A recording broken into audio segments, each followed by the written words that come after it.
Well, we're live. We're exactly 1 minute late, but that's okay.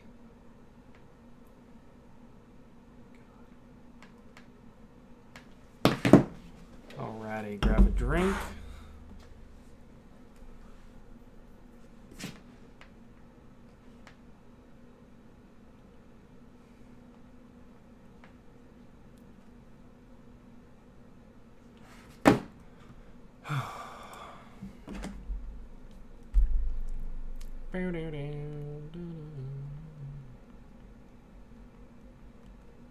Come on.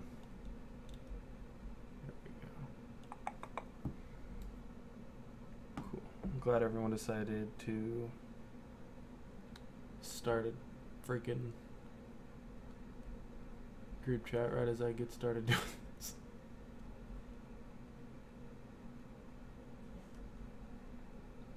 Oh my god. Come on, man.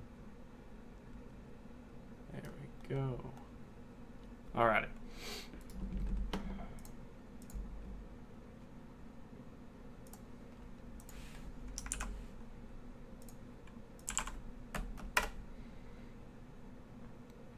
Damn.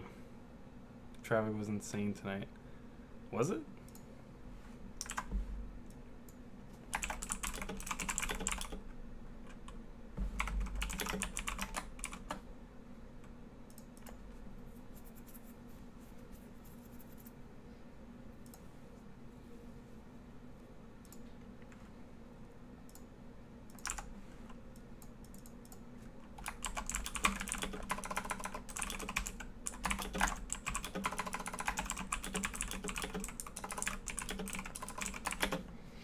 Alright, now that we've got it posted in all the different areas, let's get into it. So, if you guys don't know what this is, welcome to an episode of 904 Live. I'm your host, Alex. I go over different fishing trends and different ways to fish from the shore, salt-based fishing, primarily land-based. If you guys haven't, make sure to hit that subscriber notification and the bell notification so you guys get notified whenever I go live and or upload.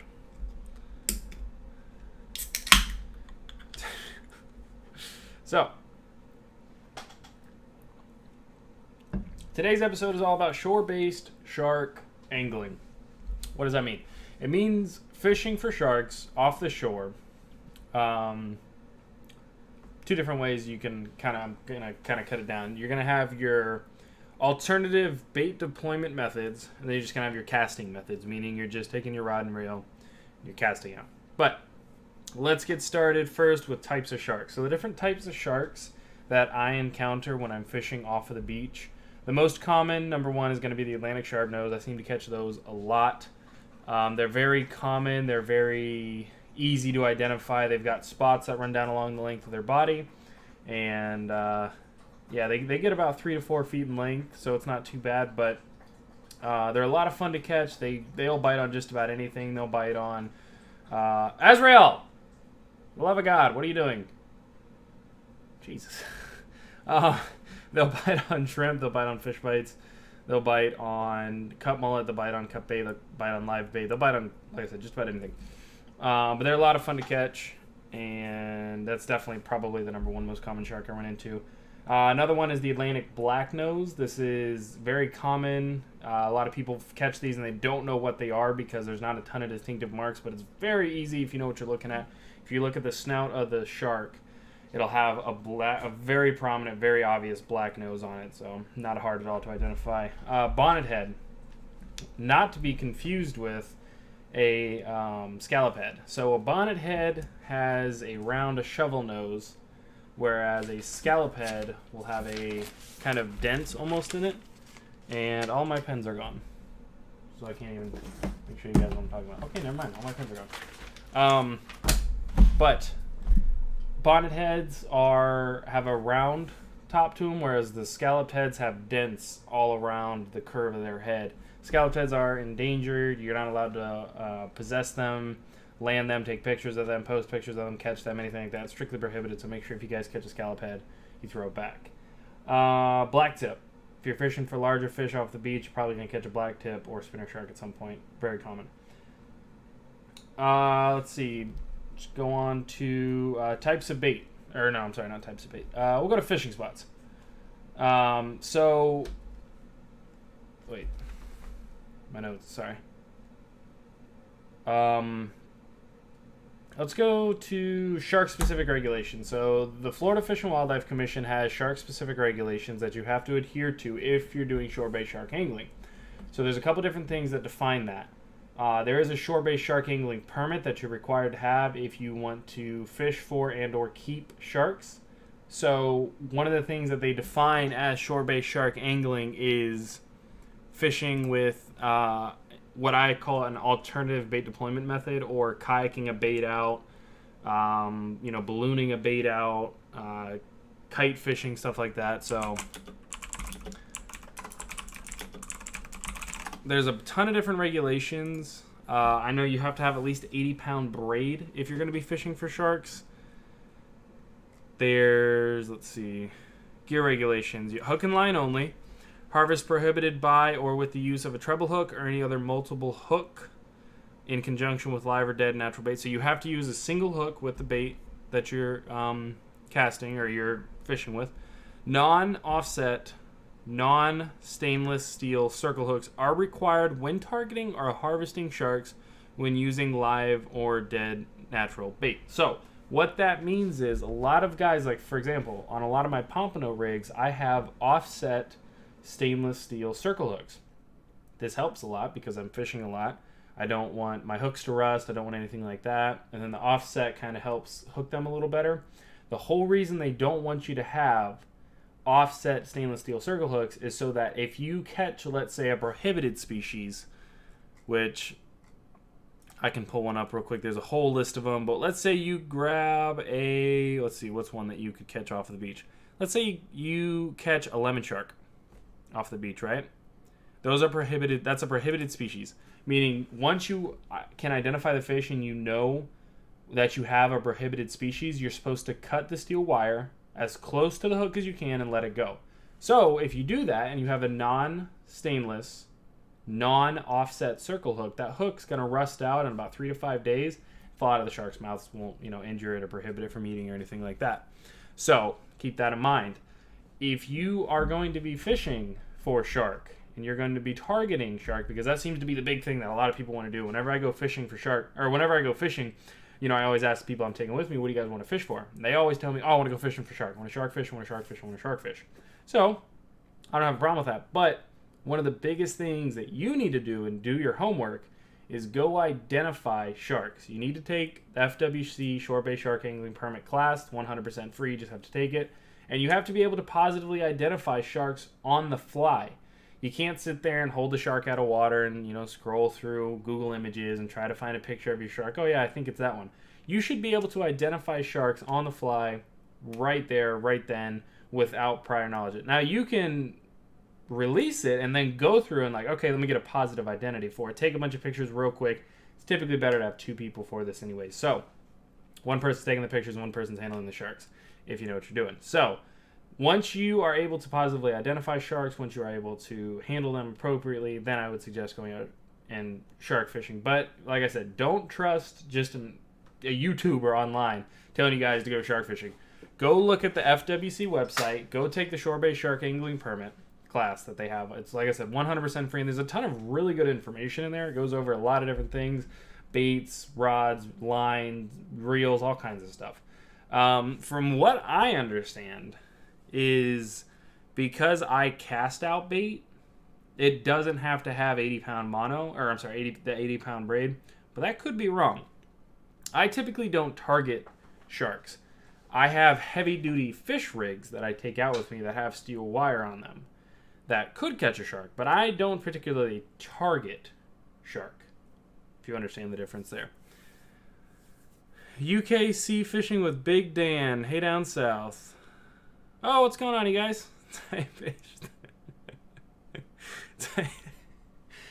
Sheesh. Let's go over different types of bait. So different types of bait that you can use for shark fishing is going to be pretty common and is going to be pretty much the same. So when you're fishing out of the beach, you're going to catch some bait fish. You're going to catch some whiting, some spots, some croakers, things like that. Those are all great shark bait. You can throw it out live or you can throw it out dead. Most of the fish that I catch are too big to use whole, so I usually cut them up because you don't need a huge piece of bait when you're trying to catch a shark. I mean, I've caught a 5-foot blacktip shark on a little piece of mullet that big. I wasn't even fishing for it. It just ended up picking it up and taking it. I've caught a 2-foot shark on, a huge chunk of cut mullet that big. It doesn't matter. They don't discriminate at all. I was going to do a live stream, but the weather turned bad. Oh, I'm sorry to hear that, Dan.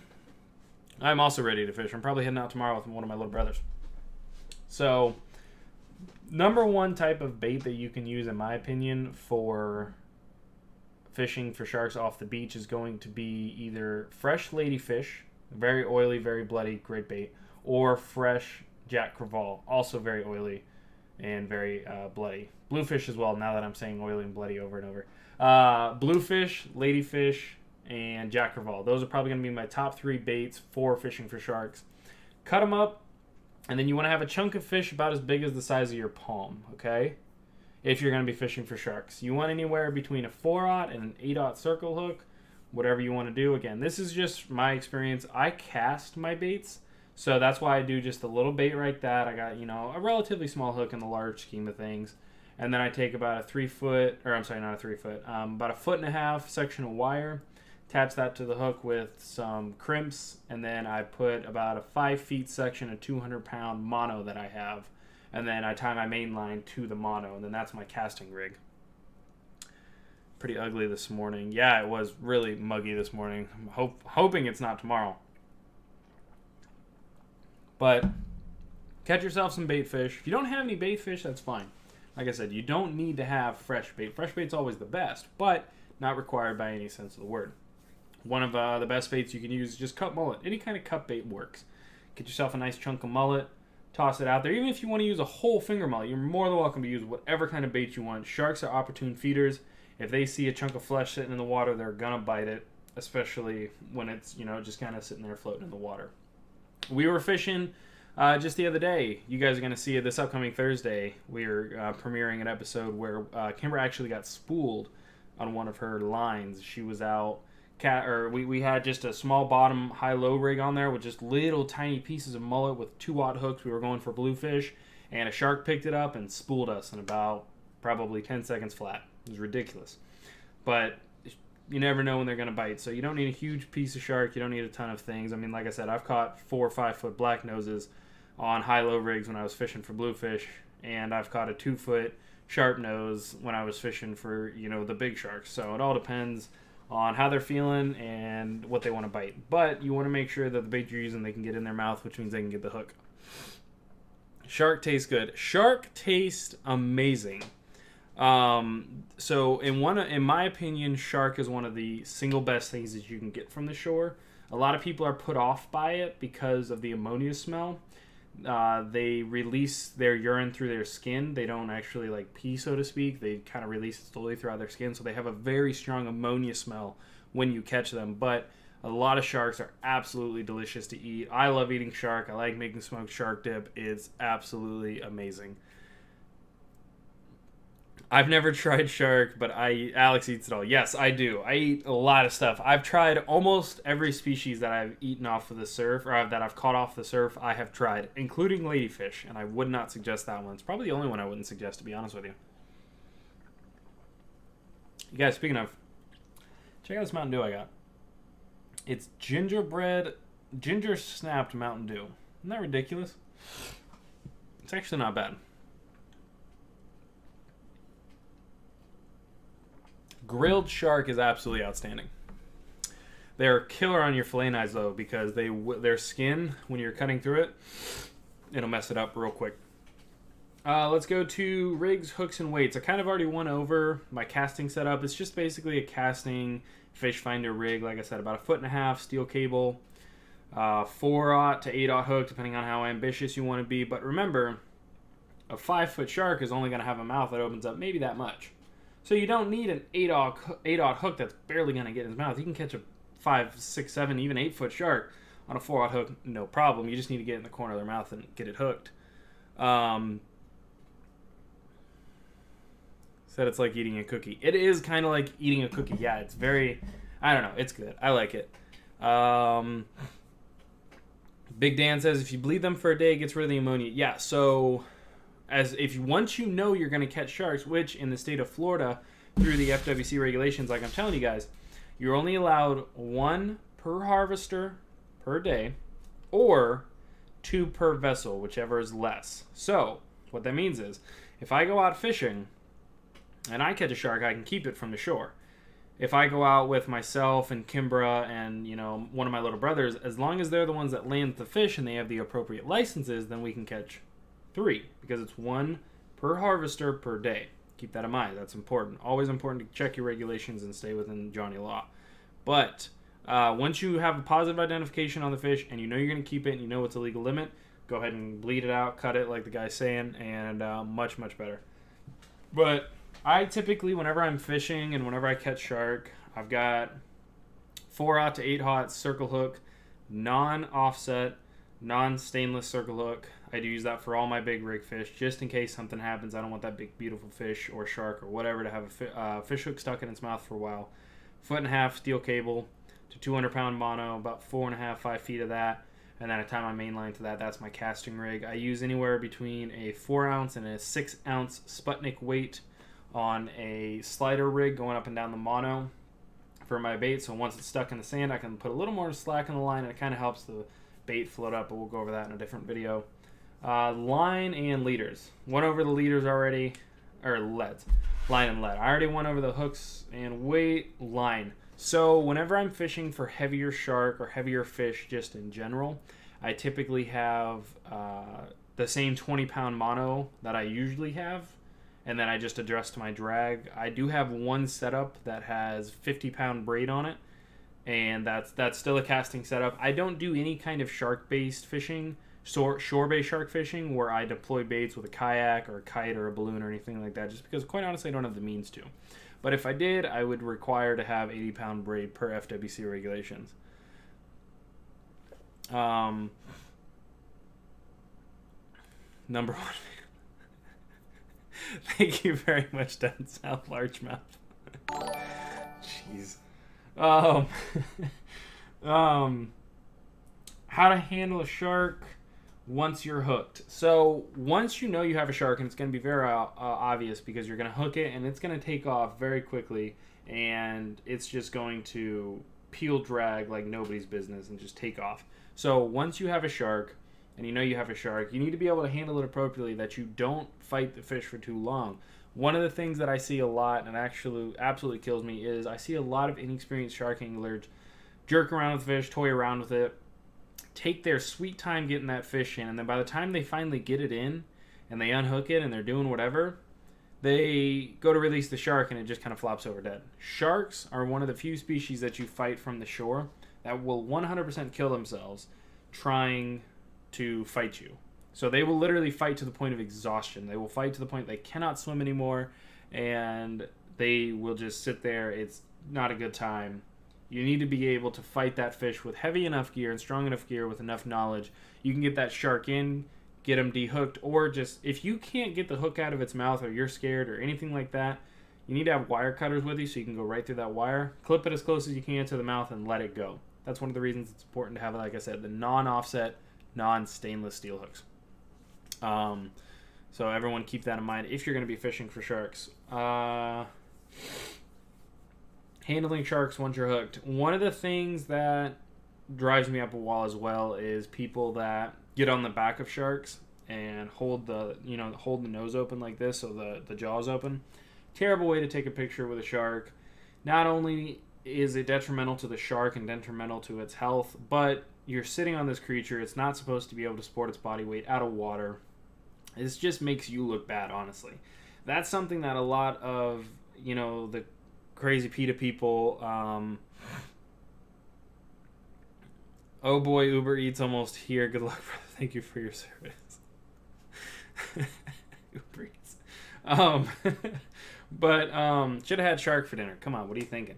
But that's one of the things that make those animal rights activists go absolutely nuts, is when they see pictures like that. So just don't feed the fire. It's honestly not a good way to handle a shark regardless of all of that, because it's a really good way to get shark rash, which is where the shark thrashes and it rubs against your skin. It's basically like sandpaper. Road rash is kind of what it looks like if it gets bad enough. So just don't deal with any of that. Don't do it. Hold have the shark on the shore. Just get behind it. Touch its fin, put your hand on its head, take a picture of it, good to go. If you cannot appropriately hold a shark, please don't. If you don't think you can, and you're not 100% confident that you're going to be able to handle that monster when it's on the beach, when it's on the shore, when it's in your arms, when it's in your hands, whatever, don't do it. Take somebody with you that's more experienced. There's tons of people that shark fish in Florida. I'm sure one of your friends does it, or you can find somebody that can do it and is more than willing to help teach you. Brady says, got to go trout fishing. They're everywhere right now. Yeah, I went trout fishing last week. Got a video coming up. Caught like 12 trout, 4 redfish, a spot. Hooked a really, really nice trout, but I lost it. But yeah, that's a good video, so keep an eye out for that one. So make sure, like I said, going back to the actual topic of the video, is make sure you guys know how to handle a shark before you go out. Don't try to learn it on the fly. If you guys are a little timid or a little hesitant, take somebody with you. Tools. Some of the tools that you need if you're going to be shark fishing is a wire cutter. It is required through FWC that if you're doing shore-based shark angling and you're deploying baits with a kayak or something other than casting, you have to have a wire cutter with you for the reasons that I said before. If you catch a prohibited species, you need to be able to cut the wire, let it go as soon as you possibly can. I'm not talking about pictures. I'm not talking about posing. I'm not talking about pulling it up on the beach. A lot of the prohibited species you can't even take out of the water, okay? You got to keep it in the water, cut the wire, and let it go. So don't pull it up on the beach. Don't take pictures with it, nothing like that. Like I said, wire cutters, excellent tool to have. If you guys need to figure out where to get some, I don't typically buy fishing wire cutters, so to speak, or like fishing wire cutters you get at like the bait store or Strike Zone or anything like that. I go to Lowe's or Home Depot and I get heavy duty stainless steel wire cutters. I find they last a lot longer and they're a little better suited for the job because they're meant to be used more than a couple times a day. D-hooker, get a long D-hooker, 4 or 5 feet, good lord. Foot and a half, anything you need. That'll help you kind of get in the jaw of or get in the jaw of the shark. Pull a hook out without having to get your hand close to it. If you're a little timid to do that, you can pull the hook out without having to cut the wire. Let it go. Like I said, if you're too scared to do that, you don't know what you're doing, anything like that, something happens, always good to have the wire cutters. Cut the wire, let it go. Appropriate size reel, appropriate size reel, appropriate size line, appropriate sized hooks, wire, all that jazz. If you don't have that stuff, go get it. Don't try to do this before you get going, and don't try to just learn it on the cuff. This is not the kind of shore-based fishing that you can just figure out on the go. You have to have experience. You have to go with somebody. You have to figure out the proper gear and tools and everything like that. Nail clippers. For cutting wire on shark rigs?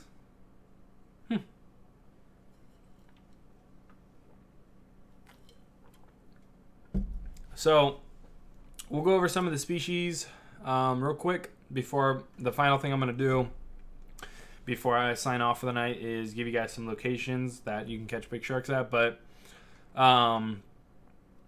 so let's see. Harvestable sharks. So harvestable sharks fall into 3 groups based on their size limit. Group 1 is sharks, or Group 1 sharks have no minimum size limit and include Atlantic sharpnose, black nose, black tip, bonnethead, fine tooth, smooth dogfish, Florida smoothhound, and Gulf smoothhound. Ones that you're going to find here the most often are going to be the Atlantic sharpnose, the black nose, the black tip, and the bonnethead. Bonnetheads taste amazing because they typically feed on crustaceans. Excellent. Group 2 sharks, they have to have a minimum 54-inch fork length size limit, and then they include bull sharks, nurse sharks, spinner sharks, blue sharks, oceanic whitetip, porbeagle, and thresher. Most of those, the ones that you're going to find here are going to be the bull, nurse, and spinner. Not going to get most of the others often. The Group 3, which we're never going to get off the shore, is an 83 minimum size limit, and the only one that's in there is a short fin mako. So, keep an eye on that. I'm going to go ahead and link the shore-based shark angling permit. or the the FWC. There we go. So that's the link you need to go to get to the FWC Shore-Based Shark Angling Permit class. Cape Fox says, may I suggest barbless? Fouled on the barb on big circle hooks. Protects everyone and our fin friends in this sport. That's not a bad idea for a couple of reasons. One, that helps with the removal a lot easier because, like I said, shark skin is very tough, very rough. Once you hook them in the jaw, if you've got a big old hook, it's going to have a big old barb, and that's going to be kind of difficult to get out of there. So there's really there's not a lot of advantages to fishing with a barbed hook, especially when you're going for really big fish like that. The original intention, if you guys go look up the patent on fishing hooks, the original intention of that little barb is not to keep the fish on it, but is actually keep the bait on it. So when you're fishing with a big chunk of bait, it's not going to just magically slide off. So you can go ahead and file down your barbs. That's definitely not a problem. And yeah, we're all about conservation here. As much as I eat fish and as much as, I got a freezer full of fish right now, believe you me. As much as I eat shark and as much as I eat fish, I'm definitely a huge advocate for conservation, making sure you only take what you need and you only take what you can legally. Yes, Kimbra, excellent point. She says, please know the difference between hammerheads, bonnet heads, and scallop head sharks. Scallop heads are very fragile and protected. So scalloped heads specifically, baby sharks just in general, but specifically scallop heads are very fragile when they're small. Anything under a foot, really even a foot and a half, they're very fragile. Once you catch those, and like if I catch a little shark and it's under a foot and a half, I don't even stop to take a picture of it. I don't even do anything like that. I unhook it, get it back in the water as quickly as you can. That's another thing I've unfortunately seen quite a bit is a lot of people will catch these sharks, the little baby sharks, and they're like, oh, that's so cute, and they can handle them, so they keep them out of the water. And they keep them out of the water for about 2 minutes, and then they go to release the shark, and it's dead. You have to keep those babies in the water as much as you possibly can. They're even more, in my opinion, it's even more important than keeping the big ones in the water as much as you can. But like I said, when I get those little ones, unhook them, toss them back right away. Don't stop, don't collect go. Or don't pass go, don't collect $200. Just get that shark back in the water and keep running. You want to catch the bigger ones anyways. There, like I have been mentioning in this video, there's minimum gear requirement. So please, please, please, please, please do not take my word for it. Do not take this video as gospel. Go check out the FWC Shore-Based Shark Angling class and make sure you guys regulate all of your gear and you listen to all regulations. Let's get into locations, because I know that's what you guys want. So you want to make sure that when you're fishing for shark, you have two things. You want to make sure you have current and you have depth. That's something that's going to catch you a lot of fish. There's a couple different things and a couple different places that you can find that. One of the best places you can find that is Little Talbot Island up by Amelia Island. So is it Big Talbot or Little Talbot? Maybe it's Big Talbot. Can't remember. If you're going up A1A, where Amelia Island, you've got the one side of Amelia Island, and then you've got, I think it's Little Talbot. Maybe it's Big Talbot. Now I can't remember. One of the Talbot Islands. You go there, and they're kind of across the bay from each other. You can see Amelia Island on one side and one of the Talbot Islands on the other side. That's a great place to fish for shark.